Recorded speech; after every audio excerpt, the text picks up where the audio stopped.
Hello, so we're going to have a look at maximum pricing and understand what a maximum price actually is. A maximum price is a legally imposed price ceiling above which producers are not allowed to sell for. So the idea of it being a ceiling is you can't go above that price. So basically, a maximum price is the highest price that a product can be sold for. So let's get a formal definition written down. So, definition of a maximum price is a legally imposed price ceiling above which producers are not allowed to sell for.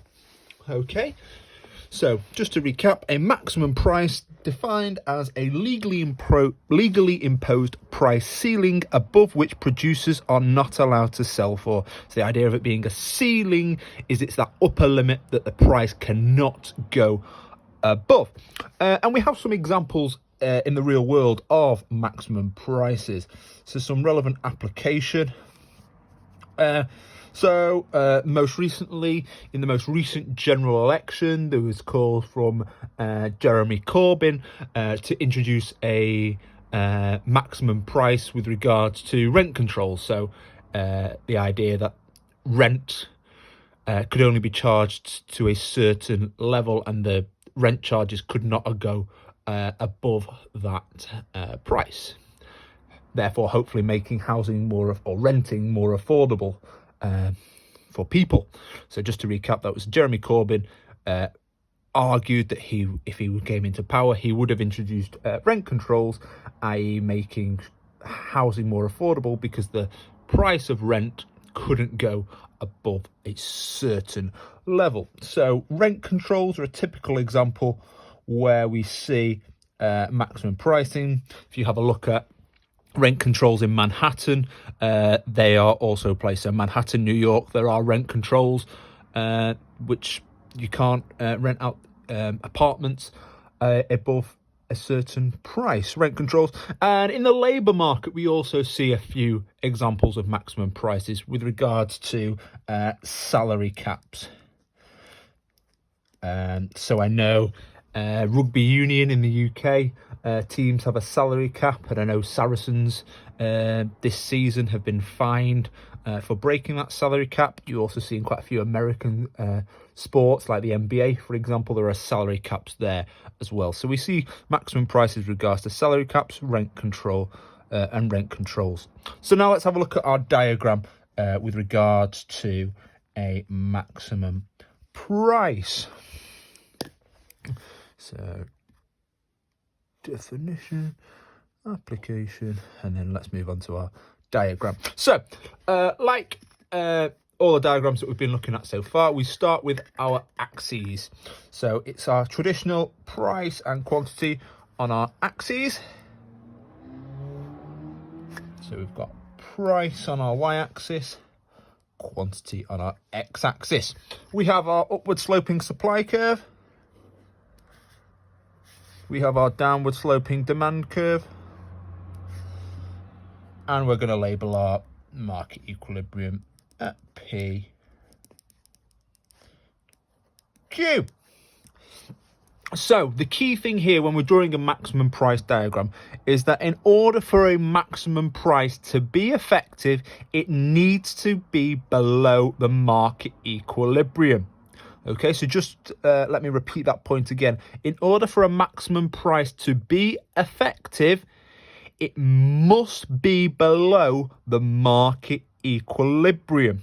Okay, so I'm going to draw a perfectly elastic curve now, a horizontal curve even, or also below the market equilibrium. Okay, and I'm going to label that curve maximum price. Maximum price. And on the y-axis, I'm just going to label that P max.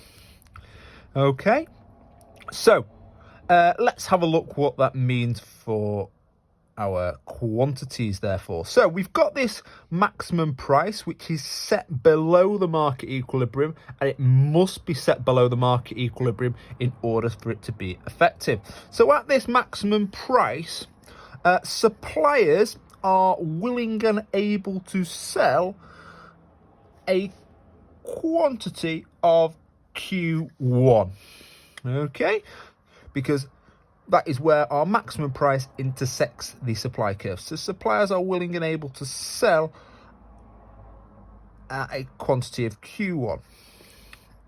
And at that maximum price, consumers are willing and able to buy a quantity Q2. Okay, so what this causes is, with regards to the difference between Q2 and Q1, we can label this area, the distance between Q2 and Q1 as excess demand. And the reason we do that is because demand is exceeding supply.